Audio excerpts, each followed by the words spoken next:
Esoteric Meme Breakdown, Episode 31, 10 Emanuel Bronners versus 100 Paul Newmans versus 1 Sleepytime Bear and Urantia book. Emanuel Bronner was the founder of Dr. Bronner's Magic Soaps, the company known for his iconic walls of texts on their soap packaging. Perhaps making him even more dangerous, Dr. Bronner was not a real doctor, but came from a family of soap makers. Born in Germany, he fled in the 1930s as the threat of Nazism grew. He begged his parents to join him, but they refused and were murdered in the Holocaust. He lived in Chicago for a while, but was arrested on the University of Chicago campus after being invited to give a peace talk. He was sent to Northern Illinois' Hospital and Asylum for the Insane, put in a straitjacket, and given shock therapy. After 6 months, he managed to steal $20 from someone's purse and fled, trying to make it to Los Angeles, where no one knew him. However, his driver abandoned him in Las Vegas. There, he used the last of his money he had to play roulette and won enough to get him to LA. Early on, he lived on the roof of a YMCA, befriending the pigeons. Eventually, he was able to acquire some 20-gallon barrels and start making soap from the recipes he still had in his head from living in Germany. At the very least,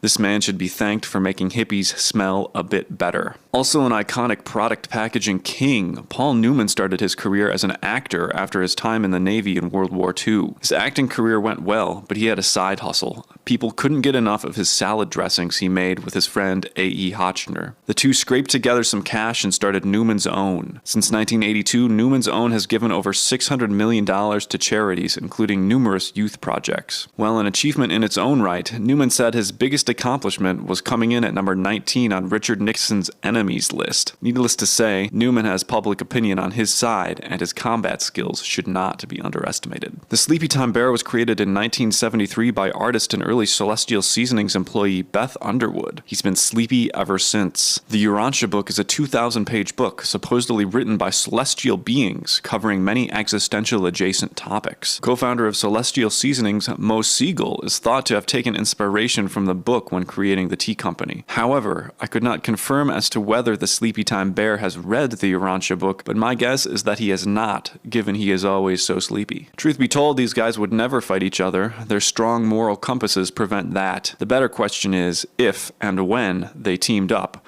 who or what could they successfully take on in a self-defense situation? Let me know what meme you'd like me to cover next.